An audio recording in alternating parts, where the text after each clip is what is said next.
विजयनगर राज्य के एक गांव में रमैया नामक व्यक्ति रहता था।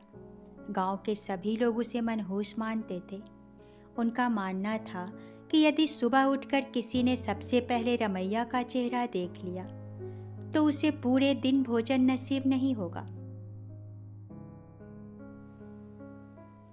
जब यह बात महाराज कृष्णदेव राय तक पहुंची तो उन्होंने इसकी वास्तविकता जानने का निर्णय लिया।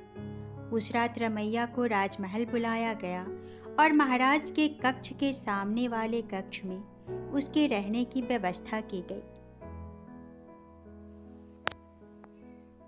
रात भर रमैया उस कक्ष में सोया। अगली सुबह महाराज कृष्णदेव राय सीधे रमैया के कक्ष में गए और उसका चेहरा देखा। दिन के प्रारंभ में रमैया का चेहरा देखने के बाद अब महाराज को देखना था कि उनका दिन कैसा गुजरता है।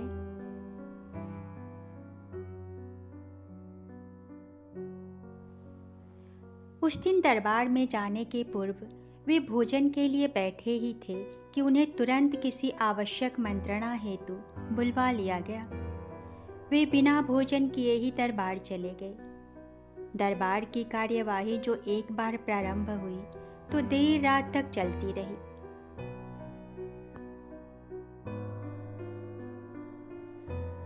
दरबार की कार्यवाही समाप्त होने तक महाराज कृष्णदेव राय को जोरों की भूख लग आई थी। जब उन्हें भोजन परोसा गया तो उन्होंने देखा कि उनकी थाली में मक्खी बैठी हुई है। उन्होंने भोजन छोड़ दिया और अपने शयन कक्ष में चले गए।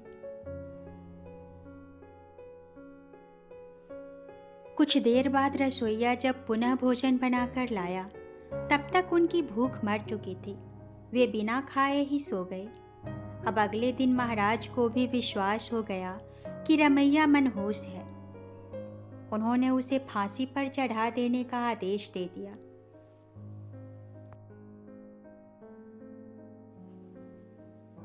रमैया की फांसी की बात जब उसकी पत्नी तक पहुंची तो वह रोते रोते तेनालीराम के पास गई और उससे सहायता की गुहार लगाई। तेनालीराम ने उसे आश्वासन देकर घर भिजवा दिया।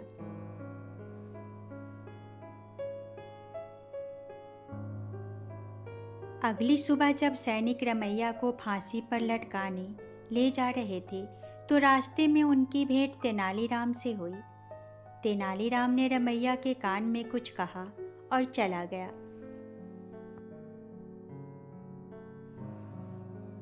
इधर फांसी गृह पहुंचने के बाद सैनिकों ने रमैया से उसकी अंतिम इच्छा पूछी। रमैया ने कहा कि मैं महाराज को एक संदेश भिजवाना चाहता हूँ। एक सैनिक द्वारा वह संदेश महाराज तक पहुंचाया गया।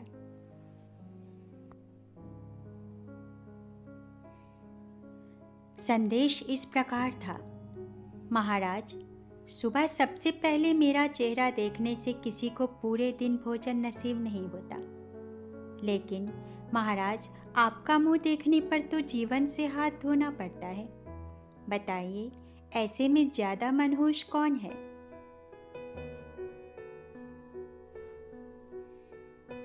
संदेश पढ़ने के बाद महाराज को अपनी इस अंधविश्वासी सोच पर शर्म आई। उन्होंने सैनिकों से कहकर रमैया को बुलवाया और पूछा कि उसे ऐसा संदेश भेजने का परामर्श किसने दिया था।